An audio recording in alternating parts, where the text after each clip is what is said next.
오늘 말씀을 그 뒷장에 보면 꿈꾸는 자 요셉에 대한 이야기를 전하려고 합니다. 제가 교독으로 읽을게요. 제가 먼저 읽을게요.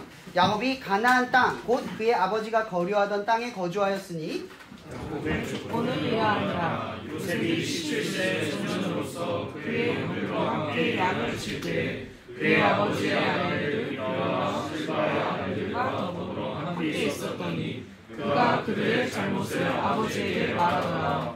요셉은 노년에 얻은 아들이므로 이스라엘이 여러 아들들보다 그를 더 사랑함으로 그를 위하여 채색옷을 지었더니 그의 형들이 아버지가 형들보다 그를 더 사랑함을 보고 그를 미워하여 그에게 편안하게 할 수 없었더라. 요셉이 꿈을 꾸고 자기 형들에게 말하며 그들이 그를 더욱 미워하였더라. 함께 읽을게요.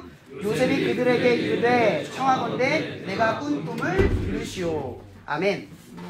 전체를 다 읽은 건 아니에요. 이제 여러분들과 지금 창세기의 4명의 중요한 인물들에 대한 이야기를 했어요. 아브라함은 믿음의 조상, 믿음이라는 통로를 만들어주는 사람. 또 그 다음 이삭, 약속의 자녀. 자, 그 다음 야곱, 하나님의 백성. 자, 끝으로 이 요셉은 뭐냐면 꿈꾸는 자. 근데 왜 갑자기 꿈꾸는 자로 변환이 됐을까 생각을 한번 해보면 좋을 것 같아요. 창세기 1장 22절에 보면 하나님께서 생육하고 번성하라 라는 표현을 써요.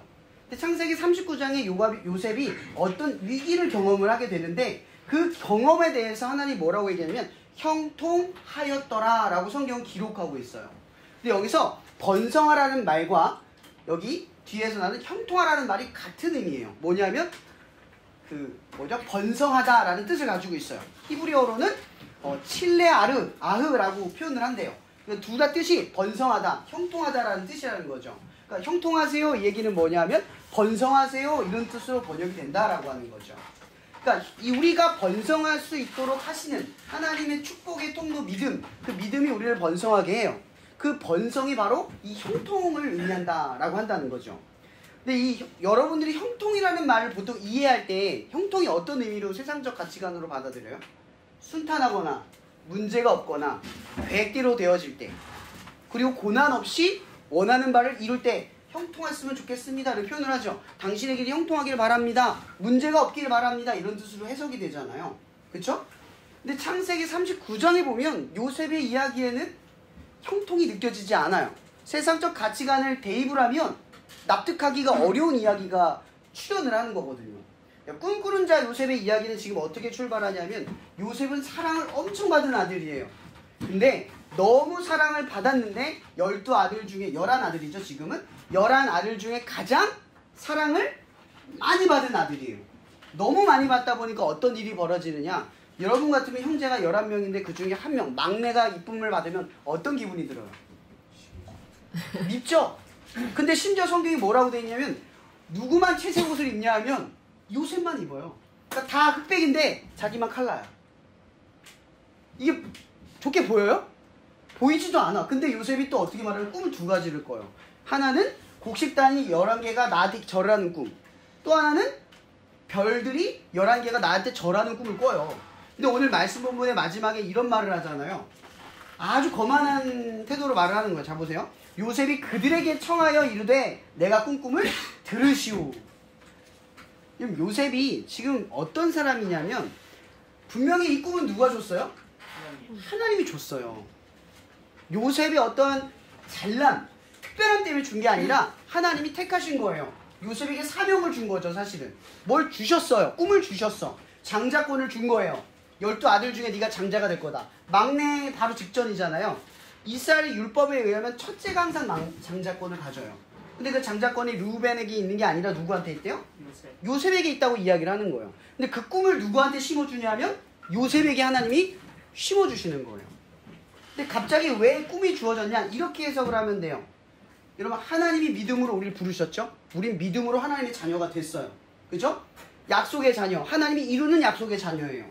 하나님 보장한 거죠. 그 다음 어떻게 됐어요? 자녀로 끝나지 않아요. 우리를 통해서 하나님의 백성으로 확장이 돼요. 근데 또다시 어떻게 되냐면 하나님의 백성은 뭐를 꿔요? 꿈을 꾼다는 거죠. 한 개인을 꿈으로 부르신다는 거예요. 하나님이 주신 각자의 소명, 우리가 알지 못하는 여러분들의 각자의 달란트와 특출함, 특수함과 특별함을 사용하셔서 각자의 모양대로 뭘 주신다고요? 하나님이 주신 꿈이 다 부여되어 있다는 거예요. 아주 사소하고 별 볼 일 없이 스스로 느껴도 하나님은 다 고유한 꿈을 주셨다는 거예요. 갑자기 그래서 꿈꾸는 자의 이야기가 등장을 하는 거죠. 근데 여러분이 볼 때 보세요. 요셉이 장자가 될 만한 그릇인 것 같아요. 어때요? 눈치가 없어요. 형들이 미워하는지를 몰라. 자기 행동에 미움받을지를 몰라요. 눈치가 없어요. 민첩함이 없다는 거죠. 또 하나 사회성이 없다는 거죠. 근데 이런 사람이 장자권을 가지면 어때요? 가정은 풍지박산이 날 겁니다. 근데 하나님이 우리한테 꿈을 줬다라는 거, 여러분들이 꿈을 꾼다는 건 가만히 생각해보면 여러분들이 그 꿈을 바라보는 게 아니라 그 꿈을 누가 주셨죠? 하나님이 주셨고 그 꿈을 누가 이루셔요? 하나님이 이루어 가신다는 거예요. 여러분 세상도 이런 말을 해요. 성공은 1%의 뭐죠? 노력과 99%의 운이에요. 운이에요. 아무리 실력이 좋아도 좋은 때를 못 만나면 그 실력은 발휘할 수 없어요. 여러분들이 아무리 재능이 있어도 대한민국이 아니라 저 아프리카에 태어났으면 아무도 여러분의 재능, 실력 못 쓸 수 있어요. 잘생겼는데 저기 오지에 태어났어. 그 외모는 아무 의미가 없는 거예요. 무슨 얘기인지 아시겠어요?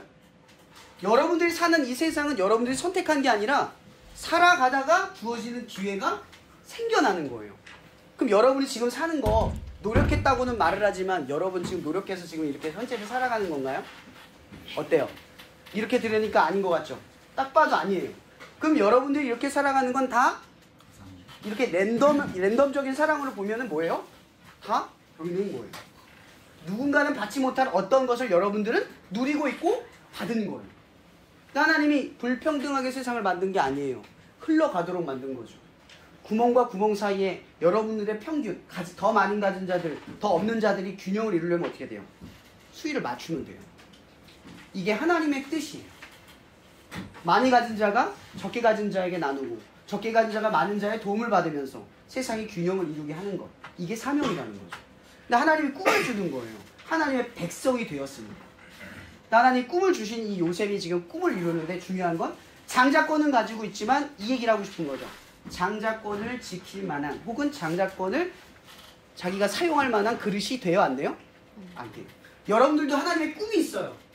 성경에 의하면 여러분들에게 말합니다. 너희들은 빛이야. 너희들은 소금이라. 근데 반대로 물어볼게요. 그 얘기를 들으면 어떤 느낌이 들어요? 난 좀 소금인가요? 빛 될 수 있나요? 아마 스스로에게 질문하면 답이 없어요. 하나님이 여러분들에게 넌 빛이고 앞으로 소금이 될 거야. 너희들의 영향력은 내가 능력을 주시는 만큼 쓰게 할 거야. 근데 나는 그 능력을 발휘할 만한 아무것도 없어. 그죠? 요셉이 지금 그 상황입니다. 우리 보고 하나님이 너는 나의 자녀야 하는데 나는 자녀 같지가 않아. 변한 게 아무것도 없어. 근데 자녀로 시작해야 하죠. 이게 믿음이라는 출발점이에요.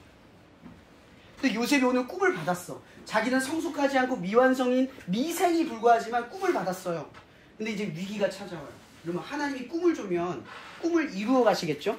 제가 전제에 이렇게 얘기했어요. 하나님 여러분 꿈을 주시지만 그 꿈을 누가 이루어 주신다고요? 하나님이 이루어줘요. 근데 하나님이 이루려면 뭐가 있어야 돼요? 맡겨야죠. 여러분들이 하나님한테 핸들링 안 주고 내가 마음대로 하면서 하나님 이루어주세요. 이러면 하나님 못 이루어요. 맡겨야 되는 거예요. 이걸 우리는 순종이라는 표현으로 써요. 근데 가끔 여러분들이 하나님의 뜻을 받아들이면 창세기 39장에 요셉에 어떤 위기가 봉착하냐면 요셉이 정말 이 형들을 사랑하는 마음으로 뭔가를 전하기 위해 가요. 근데 형들이 미워했잖아요. 요셉이 가장 사랑받는 자녀에서 뭐로 바뀌는 줄 알아요? 애굽의 노예로 바뀌어요. 여러분 이 정도 여러분들의 신분이 바뀌면 어떤 기분 들 것 같아요? 좌절감, 포기 이거 들지 않겠어요? 근데 요셉이 성경에 뭐라고 되어 있냐면 여호와께서 그와 함께 하심으로 혹은 그가 여호와와 함께 하심으로 그의 삶이 어때요? 형통하였더라 이렇게 표현해요. 이게 무슨 형통이에요? 가장 사랑하는 아들에서 노예가 됐는데 왜 형통하다고 성경은 기록할까요? 왜냐면 이거예요. 하나님의 의도대로 누가 굴러가고 있다? 요셉이 행동하고 있다는 거죠.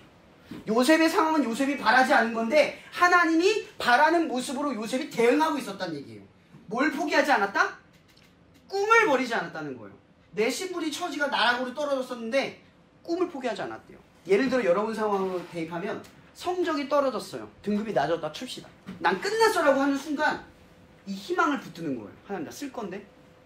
거기서 다시 한번 내가 희망을 바라보면서 시험 성적이 아니라 내가 지금 해야 할 일을 바라본다면 결과는 바뀔 거예요. 근데 계속 그 생각이 여러분들 괴롭히면 어때요? 공부도 안 되고 집중도 안 되고 성적은 더 떨어질 거예요. 그리고 나는 안 되는 사람으로 계속 스스로를 마인드 컨트롤이 안 된 상태로 떨어질 거예요. 여러분 요셉은 바로 이거예요. 성적과 상관없이 꿈을 꾸는 걸 포기하지 않은 거죠. 하나님 났어. 그러니까 내가 지금 신분이 떨어지는데 꿈이 사라진 게 아닌 거예요. 희망이 사라지지 않았다는 거죠. 근데 요셉이 총무가 됐는데 거기서 어떤 일이 벌어져요? 또 잘생겼대요 요셉이. 성경이. 근데 보디발 장군의 아내가 또 유혹을 하네. 근데 살짝 요셉이 흔들렸어요. 그러니까 넘어가긴 했는데 그 뜻에 걸려 넘어지진 않았어요. 그래서 죄도 없는데 뭐가 돼요? 죄인이 돼요. 감옥에 들어가 죽을 위기가 됐는데 다행히 보디발 장군이 요셉을 신뢰하고 있어서 마지못해 그를 감옥에 집어넣어요. 아내가 잘못한 걸 뻔히 알면서 어쩔 수 없는 상황인 거죠. 요셉은 죄가 없는 상태에서 뭐가 돼요? 죄인이 됐어요. 근데 요셉이 거기서 더 나라고 떨어졌어요. 열심히 했는데 이런 화 안 나겠어요? 아, 난 열심히 했는데 나 착하게 살았는데 이런 결과는 내가 바라지 않은 거잖아요. 나 안 할래요. 하나님 안 따라갈 거야. 나 안 믿을 거야. 이럴 수 있잖아요. 근데 요셉이 꿈을 포기하지 않아. 하나님 나 이루실 거야 라는 꿈을 포기하지 않는 거예요. 감옥에 들어가서 뭘 하냐면 간수정이 할 일을 해요. 뭐냐면 죄인들 사이사이에 가서 뭘 하냐면 그 사람들 죄인들 다 각자 사인이 있잖아. 제가 아는 분 중에 한 분이 교도소에서 일을 하시는 분이 있어요. 근데 그분이 뭘 얘기하냐면 거기 들어오는 사람 치고 사인이 없는 사람이 없고 자기 이야기를 토로하지 않는 사람이 없대요. 분명히 그러니까 요셉도 그 사람들의 사정을 살펴보고 이야기를 듣고 억울하게 온 사람 혹은 가정 형편이 어려워서 죄를 지은 사람 진짜 죄인인 사람 다 다뤘겠죠. 자세히 보세요. 전자의 요셉은 사회성이 있었어요? 없었어요? 없었죠. 눈치가 있었어요? 없었어요? 없었죠. 근데 간수장은 간수를 보면서 어떻게 됐을까? 사회성이 죄인들을 돌보면서 뭐가 생겨요? 민첩함과 구분짐과 지혜로움이 생겨나기 시작한 거야. 근데 정작 요셉의 신분은 뭐예요? 죄인이. 요셉은 몰라요. 그가 얼마나 잘하고 성장하는지를 모르고 있어요.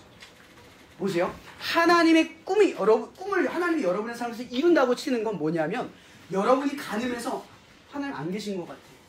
내가 희망이 안 보여. 내 인생은 답이 안 보여. 뭘 될지 모르겠어. 근데 하나님이 이루고 계신다는 거예요. 믿음으로 행동하는 사람들에게 이루고 계신다는 거죠. 그 상황에서 충실한 사람, 믿음을 갖고 행동하는 사람, 나는 이것밖에 없지만 그 안에서 최선을 다하는 사람은 주님이 어떻게 해요? 꿈을 이루어 가신다. 그래서 하나님의 백성은 정의를 내릴게요. 하나님의 백성은 꿈꾸는 사람들이에요. 희망을 버리지 않는 사람들이에요. 나의 상황과 처지와 신분과 나의 가진 것과 사람들과 이 경쟁사에서 서로를 비교하는 그 모든 것에서 나를 평가하지 않아요. 하나님을 보며 나를 보죠. 절대 꿈이 사라지지 않아요. 꿈이 꺾이지 않아요. 현실 속의 꿈이 안 된다고 주변에서 아무리 얘기해도 그 꿈이 꺾이지 않아요. 왜? 하나님이 쓰신다고 작정하셨어요. 요셉이 장자권에 어울리지 않는 인생을 살아서 그 나락에 떨어졌지만 하나님은 요셉을 이루셨거든요. 이런 요셉을 보며 하나님의 백성은 뭘 봐야 되는 줄 아세요? 우리는 어디로 가든 꿈꾸는 사람들이에요. 누구를 꿈꿔요? 하나님의 뜻을 꿔요. 왜? 여러분들의 꿈은 여러분들이 바라던 일이 이루어지면 끝나요. 혹은 그것이 행복이 아닐 수도 있어요. 확신이 안 생길 수도 있어요. 그 결과가 여러분의 생각과 다를 수도 있고 결과에 미치지 못할 수도 있어요. 그런 꿈을 쫓는 게 아니에요. 불변하는 꿈. 항상 바라볼 수 있는 그 꿈. 어떤 상황에서도 꺾이지 않는 그 꿈. 그걸 바라본다는 거죠. 하나님은 반드시 여러분들에게 이루고자 하는 게 있어요. 그게 뭐냐? 하나님의 자녀가 되는 것과 하나님의 백성이 되는 것. 그리고 예수님이 지금 우리 세대를 향해 말하는 거예요. 너희들은 빛이다. 너희들은 소금이다. 끝으로 이 말씀을 마칠게요. 요셉이 총리가 됐어요. 요셉이 총리가 된 것이 복이 아니에요. 나중에 성경에 가면 어떻게 돼 있냐면 요셉이 애굽의 기근을 막는데 애굽의 기근뿐만 아니라 그 중동의 전역을 기근을 막아요. 근데 애굽에 있는 이 요셉 한 사람이 꿈을 버리지 않고 살아서 믿음을 지켰기 때문에 어떤 일이 벌어지냐면 7년의 기근 동안 그 땅에 수많은 사람들이 죽을 수 있었음에도 불구하고 애굽에 비축되어 있는 식량을 통해서 주변의 나라에 있는 사람들이 살게 돼요. 그래서 요셉이 이런 말을 합니다. 자기의 인생을 이렇게 고백을 해요. 이걸 마칠게요. 당신들은 나를 해하려 했으나 형제들이에요. 하나님은 그것을 선으로 바꾸셔서 오늘과 같이 많은 백성을 구원하게 하셨습니다. 여러분들을 빛과 소금으로 쓰실 거예요. 근데 우리에게 필요한 건 꺾이지 않을 하나님이에요. 하나님에 대한 꿈이 꺾이지 않아요. 여러분 지금 여러분들의 성적, 여러분들 뭐 등급이 있잖아요. 분명 학교에서 그게 중요할 거예요. 근데 그거보다 중요한 거 하나 있어요. 하나님이 이루신다는 믿음으로 여러분 현재를 보세요. 자꾸 미래를 생각하고 나의 수준으로 측량하고 난 이것밖에 안 되라고 선 긋지 마세요. 하나님이랑 믿음을 가지고 여러분의 무한한 가능성을 열으세요. 꿈꾸는 걸 포기하지 마세요. 하나님은 반드시 여러분의 꿈을, 아니 더 나아가서 여러분의 꿈이 아니라 하나님이 여러분의 삶에 이루고자 하는 그 꿈을 반드시 이룰 것입니다. 이 모든 것, 제가 얘기하고 하는 결론이 이겁니다. 그러니 믿음을 가지세요. 하나님의 믿음의 통로를 통해서 여러분 하나님 자녀이고 하나님의 백성이고 꿈꾸는 자의 소망을 이루시는 하나님인 줄을 믿는 여러분이 되길 축복합니다. 이번 중간보다 잘 보시고 힘든 순간마다 하나님을 의지하면서 하나님이 이루실 것을 바라보면서 걸어갈 수 있는 여러분이 되길 축복할게요. 기도하고 마치겠습니다. 사랑해 주님, 저희가 믿음이라고 하는 주제를 가지고 4개의 챕터를 나눕니다. 오늘 이 친구들이 하나님의 자녀, 하나님의 백성, 그 믿음의 통로라고 하는 사실들을 알게 되면서 오늘 이 순간 모든 것들이 하나님의 촘촘한 계획 가운데 우리 친구들을 이루어 가시는 줄 알게 없어서, 그래서 우리 친구들이 자기의 지금의 현재를 바라보며 나의 삶을 계획하고 가늠하는 것이 아니라 하나님이 우리의 삶, 지금 현재를 넘어선 그 무한한 하나님의 가능성을 바라보며 꿈꾸는 자 요셉처럼 어떤 상황에서도 꺾이지 않는 꿈꾸는 자 되게 하여 주시옵소서. 우리의 꿈을 이루신 예수 그리스도의 이름으로 감사하며 기도합니다. 아멘.